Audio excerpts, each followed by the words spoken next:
ഒറ്റ കാര്യം, 12-ാം തീയതി സ്പീക്കർ മിനിസ്റ്റർക്ക് പോകാനുള്ള അനുമതി മിനിസ്റ്റർക്ക് തരുന്നു. 12-ാം തീയതി തന്നെ തരുന്നു കേന്ദ്രമന്ത്രിയെ കാണാനുള്ള. നദ്ദയുടെ ഓഫീസ് പറയുന്നത് ബുധനാഴ്ച രാത്രിയോടുകൂടിയാണ്. അല്ല, ഞാൻ അങ്ങോട്ട് പേരെന്താ, എനിക്ക് വ്യക്തിപരമായ പ്രശ്നമില്ല. നിങ്ങളുടെ സ്ഥാപനത്തിലെ ചില മാധ്യമപ്രവർത്തകരുടെ പ്രശ്നമാണ്. ഷാമിനോട് എനിക്ക് ഇതില്ല. അപ്പോൾ എന്താണെന്ന് വെച്ചാൽ, ഞാൻ 2016 മുതൽ ഇത് കാണുന്നതാണ്. അതുകൊണ്ടാണ് ഞാൻ വളരെ കൃത്യമായി ഏഷ്യാനെറ്റ് ന്യൂസിനോട്, നിങ്ങളുടെ സമീപനങ്ങളോട്, വ്യക്തിപരമായിട്ടുണ്ടാകുന്ന നിങ്ങൾ ഉയർത്തുന്ന എനിക്കെതിരെയുള്ള ആക്രമണത്തോട് ഞാൻ വളരെ കൃത്യമായ നിലപാടെടുത്ത് തന്നെയാണ് പോകുന്നുള്ളൂ. ഞാൻ ഈ വിഷയം മാതൃഭൂമിയുടെ റിപ്പോർട്ടർ എന്നോട് ചോദിച്ചപ്പോൾ ഞാൻ പറഞ്ഞു കഴിഞ്ഞു. അതായത് ഞാൻ ഡൽഹിയിൽ പോയിട്ട് തിരിച്ചിവിടെ എത്തുമ്പോൾ നിങ്ങൾ മാധ്യമങ്ങളുടെ മുന്നിൽ നിങ്ങൾ എന്നോട് ചോദിക്കുകയാണ് എപ്പോഴാണ് കൊടുത്തത്, 12-ാം തീയതി അനുവാദം നിന്നില്ലേ, എന്തുകൊണ്ട് 12-ാം തീയതി ചോദിച്ചില്ല. ഞാൻ ആ സാഹചര്യം വളരെ കൃത്യമായി പറഞ്ഞു. ഇപ്പോൾ ഇവിടെ പറഞ്ഞു കഴിഞ്ഞു. കാരണം ഇവർ വീണ്ടും സമരത്തിലേക്ക് നിരാഹാരത്തിലേക്ക് പോകുന്നൊരു സാഹചര്യമുണ്ട്.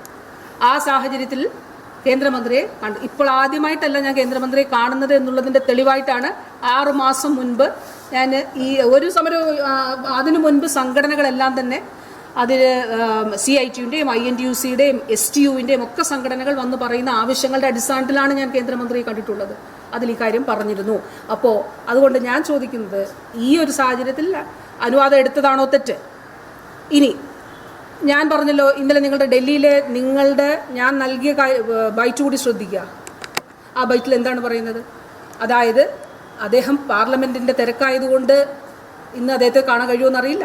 അദ്ദേഹം അപ്പോയിൻമെൻറ്റ് തരുമ്പോൾ കാണും, അല്ലെങ്കിൽ ഞാൻ റെപ്രസെൻറ്റേഷൻ കൊടുക്കും, അത്രേ ഉള്ളൂ. നിങ്ങൾ എന്താണ് വരുത്തി തീർക്കാൻ ശ്രമിക്കുന്നത്?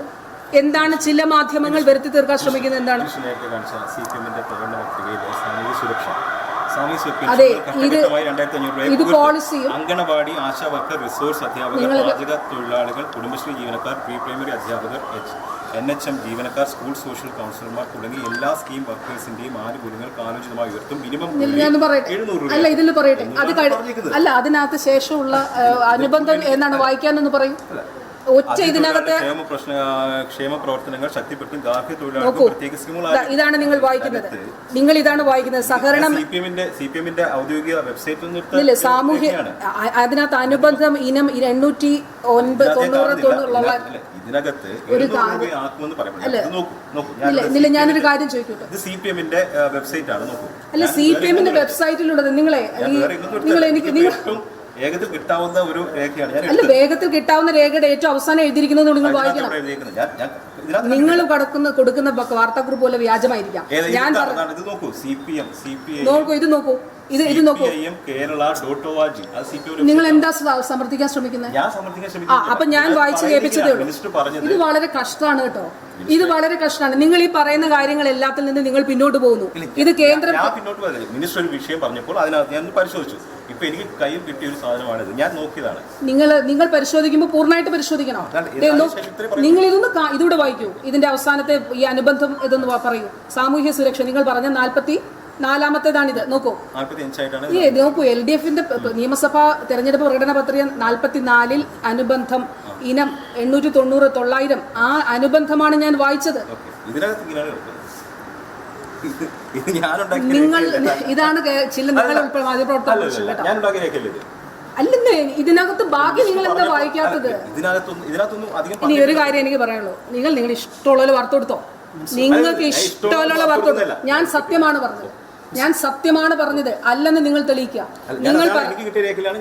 ആ രേഖ ശരിയാണോ? നിങ്ങൾ കൊടുത്ത അനിൽ ആന്റണിയുടെ വാർത്താക്കുറിപ്പ് ആരോഗ്യ മന്ത്രാലയത്തിന്റെ വാർത്തയാണെന്ന് കേരളത്തിലെ ഒരു MP പറഞ്ഞു എന്ന് പറഞ്ഞ് വാർത്ത കൊടുത്ത ചാനലുകളിൽ ഉള്ളവരാണ് നിങ്ങൾ. അതൊന്നും എനിക്ക് അത് ഇപ്പൊ സത്യമാണെന്ന് ഞാൻ പറഞ്ഞ സത്യം നിങ്ങളുടെ മുന്നിലുണ്ട്. അപ്പൊ ഇത് വളരെ കഷ്ടമാണ് കേട്ടോ. 18-ാം തീയതി നിങ്ങൾ വീണ്ടും അവിടെ തന്നെ നിൽക്കണോ? അപ്പൊ അവിടെ തന്നെ കുരുങ്ങുവാ. 18-ാം തീയതി അപ്പോയിന്റ്മെന്റ് ആവശ്യപ്പെട്ടിരുന്നു. 18-ാം തീയതി ഞാൻ എന്തിനാണ് ഏഷ്യാനെറ്റ് ന്യൂസിനെ ബോധിപ്പിക്കുന്നത്? ഞാൻ ബോധിപ്പിക്കേണ്ട പൊതുസമൂഹത്തിന് മുമ്പിൽ എനിക്കൊരു മീഡിയ ഉണ്ട്, സാമൂഹ്യ മീഡിയ ഉണ്ട്. ആ മീഡിയത്തിൽ ഞാൻ പറഞ്ഞിട്ടുണ്ട്, ഏഷ്യാനെറ്റ് ന്യൂസിനോട് പറയേണ്ട ആവശ്യം എനിക്കില്ല. കാരണം ഞാൻ പറയേണ്ടതായിട്ടുള്ള കാര്യം നിങ്ങൾ പറഞ്ഞതിനോട് ഉത്തരം എൻ്റെ സോഷ്യൽ മീഡിയയിൽ ഞാൻ പങ്കുവച്ചോളാം കേട്ടോ. ശരി.